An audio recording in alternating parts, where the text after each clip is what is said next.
Former governor of Ohio, former congressman, and 2016 Republican presidential candidate John Kasich, who has a new book out today called It Is Up to Us, 10 Little Ways We Can Bring About Big Change. We're going to talk about the book, Governor, but I want to talk about that first.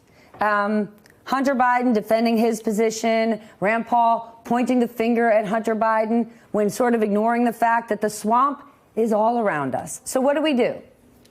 Get rid of everybody in Washington and start over? Honestly, when it comes to all these personal attacks, and, I've been criticizing the president even before he was elected. I try never to go into personal question people's intentions. But I don't think this is a personal attack. Well, I mean, but you just heard the list. You did a great job of saying, what about this person? What about that person? That's not a personal attack. No, that's right. But what I'm saying to you is, can't we just talk about the things, Stephanie, that people care about?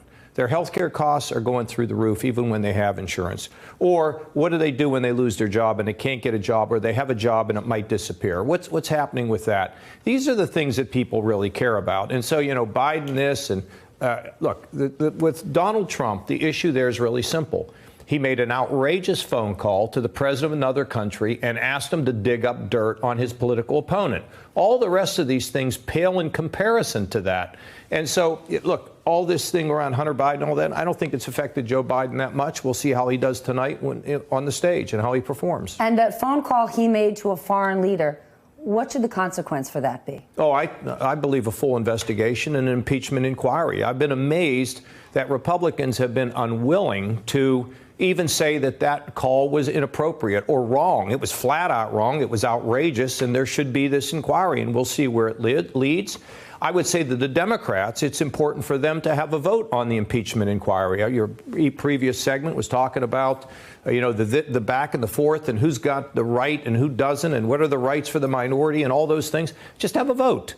Call a vote in the House of Representatives, give some rights to the minority, proceed and let the facts, determine the outcome here. When you go to the people of Ohio, the people who might be watching the debate tonight, might actually be in the auditorium, your hometown, your home state, what is it that they care so much about? Because when you say kitchen table issues to me, and when the president says, well, Democrats are just a bunch of obstructionists, I think about the 250 bills that the House has passed that's sitting on Mitch McConnell's desk. So if America cares about kitchen table issues, who is it that's not delivering it to them?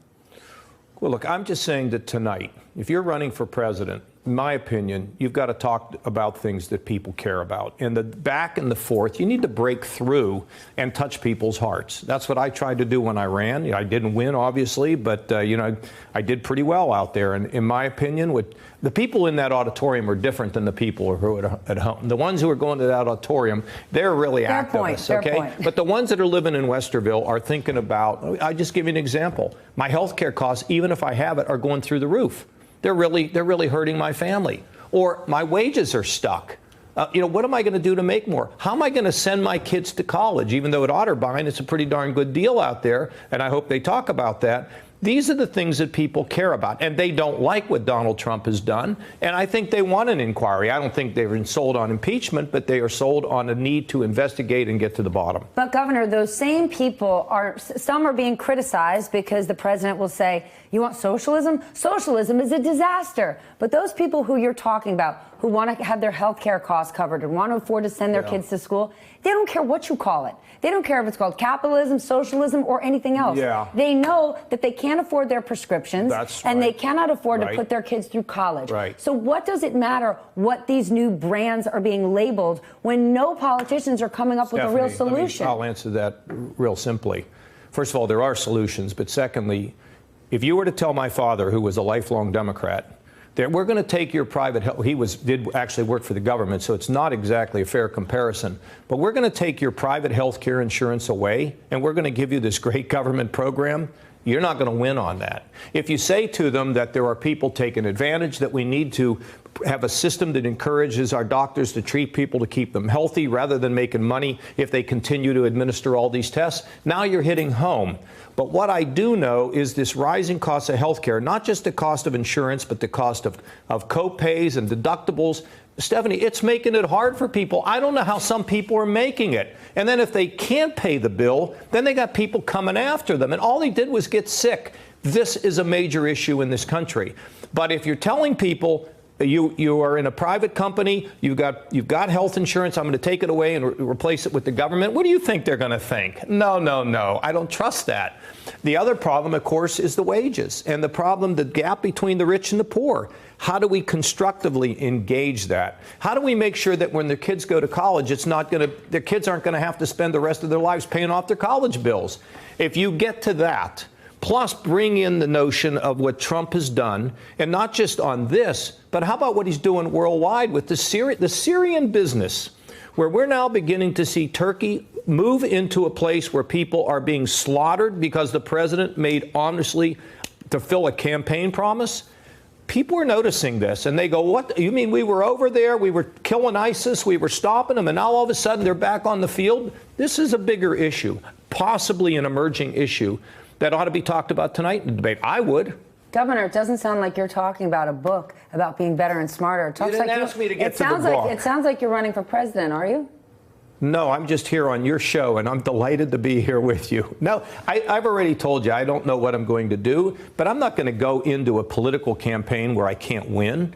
Right now, you got 85% of Republicans supporting him. There's no way to get there. And then trying to raise money to run an effective campaign at this point in time won't work. And I'm not about to start taking a Greyhound bus to New Hampshire with my supporters. It's not going to be very effective. Then tell us about what this book is about, because you've had a view from the top for years and years, and you walked out of government, and it almost sounds like you're saying maybe it's not happening at the top. Well, and so you think it needs to happen at the bottom. Top. I mean, once in a while it happened at the top, but America changes from the bottom up. Civil rights, it wasn't the politicians in Washington. It was Martin Luther King. It was Rosa Parks who drove it from the bottom up and talked about equality for everybody. Think about women's suffrage. Look how long it took women to get the right to vote. And African-American women had to struggle even longer to get it, but they got it. So we can't demand more from our leaders? No, we should. We should. And that's one of the roles that people can perform. They can march. They can protest. They should be protesting everywhere for reasonable gun control, which we're not hearing enough from them. But this book is not just about politics. It's about living a life bigger than yourself where you live. It's about a guy who was a shoe shine man who raised $200,000 in tip money over the course of his lifetime to give to a children's hospital fund to help the parents pay for their kids' bills. It's about people that are able to live bigger. And Martin Luther King says, if you can't do big things, do little things in a big way. Lead a bigger life. Stephanie, there's never been anybody like you. Never going to be like anybody like you again. So you have a gift. Use it. That's what life is about. That's what America is about. Not about the president or the Congress. It's about what we do where we live. Okay, then let's talk about a shining star in your home state. This description you just gave me makes me think LeBron James, the king. A guy from Akron, Ohio, who became one of the highest paid, most well-known men in sport, who went beyond basketball and had a lot to say in terms of social activism and justice, has been a tremendous philanthropist in the city of Akron, Ohio. He came out and made a statement today which undermined, one could say, what the GM of the Houston Rockets did in sending out a tweet a week and a half ago showing his support for the peaceful protesters in Hong Kong. And what was the result of that? Houston Rockets lost all their sponsorships. The NBA went through the ringer. It might be even worse for the NBA. Oh, I mean, I'm just crying over this. Okay. This is so sad. And LeBron James has come out and made a statement saying it was the GM from the Rockets who didn't get it. Yeah. He didn't realize the ramification of what he was going to do. What do you think of this? Because I'm guessing LeBron James, Ohio guy's got to be a hero to you. Yeah, well, look, LeBron's done a lot of good. You said it. He was a philanthropist in Akron. But, boy, he just missed this one. He missed this shot big time.